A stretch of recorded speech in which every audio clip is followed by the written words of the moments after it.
All right, y'all. So we're getting ready to paint these walls down. I just got a question for you. What colors would you choose to paint your workspace? Leave a comment below because these workshop upgrades will help a lot of people out.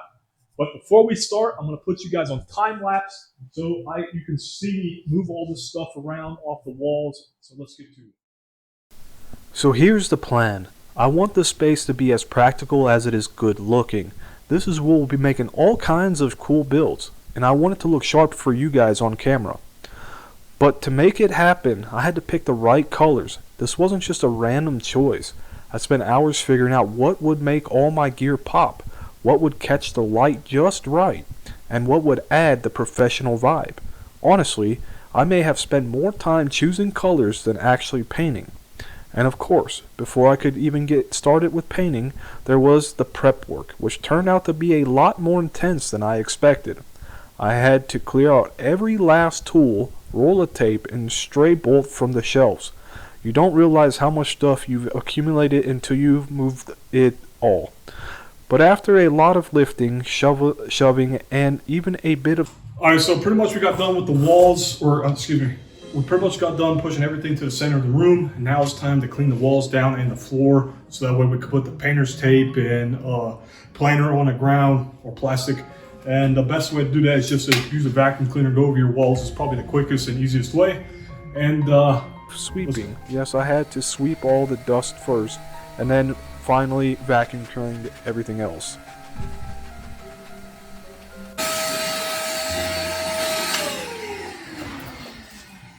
all right, so now we're gonna go back into time lapse mode.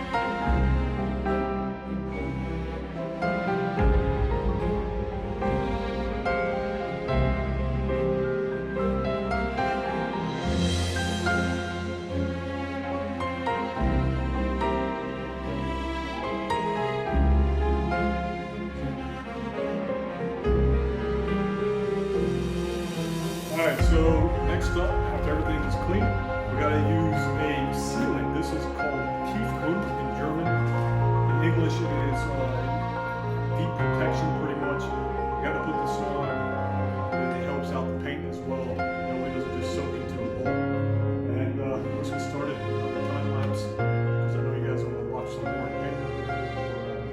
Seal them first and then paint them later. So let's get to it.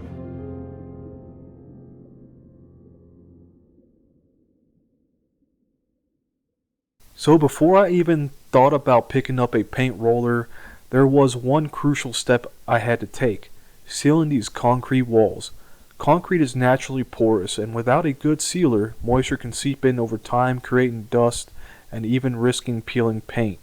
So sealing is the foundation to make sure that all the work I put into painting the walls lasts. First, I made sure the walls were totally clean and dry, got rid of any dust, debris, you name it. Then I went in with a heavy-duty concrete sealer. The stuff goes on clear, and it might not look like much, but trust me, it makes a huge difference. It's going to help the paint stick better, keep the walls protected from moisture, and prevent any issues down the line. This is one of those steps that can seem easy to skip, but it's really worth the effort. Once the sealer dried,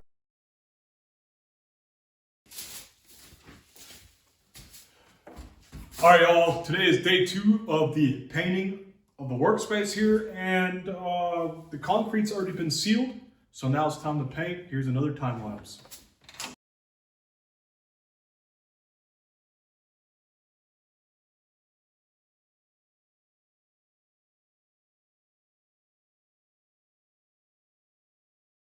finally got to break out the paint.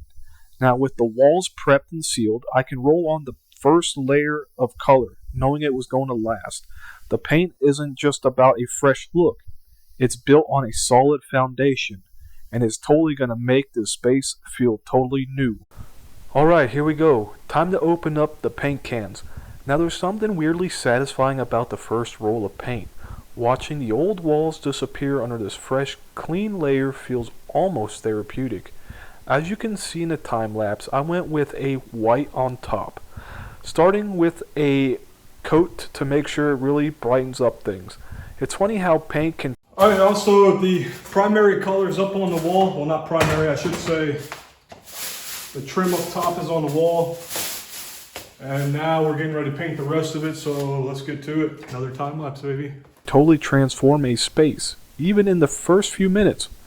There were a few surprises too, like realizing just how many coats I'd need to cover some of these darker spots. But hey, it's all about the process, right? Now that the color I went with isn't just any color, it's a tone that's going to work magic for the videos. It's bright enough to keep the room looking alive, but not too bright that it will mess with the lighting or overpower the projects I'll be showing you guys. In other words, every decision here has been for one reason: to make the projects I'm filming look their best.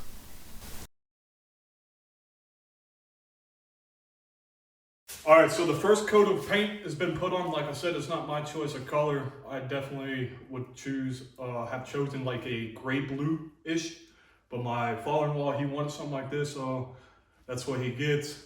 And now we're going to put the second coat on, and here's to another time lapse. So, now that the main color is done, it's on to the finishing touches. It's amazing what a bit of trim and detail work can do. This is the part where everything starts to look sharp. I wanted to give it the clean, professional look because from here on out, this will be the backdrop of many of my builds. I want it to feel like you're stepping into a workshop where real stuff is happening. And we're almost there. After putting the last coat on, I finally stepped back and took a look. I am thrilled with how it turned out. Clean, sharp, and ready for action.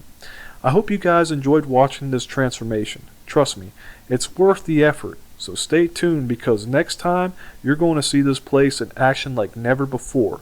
And hey, if you're thinking of revamping your workspace, go for it. It's the best decision I have made for this channel in a long time. Thanks for coming along this journey, and I'll see you in the next video.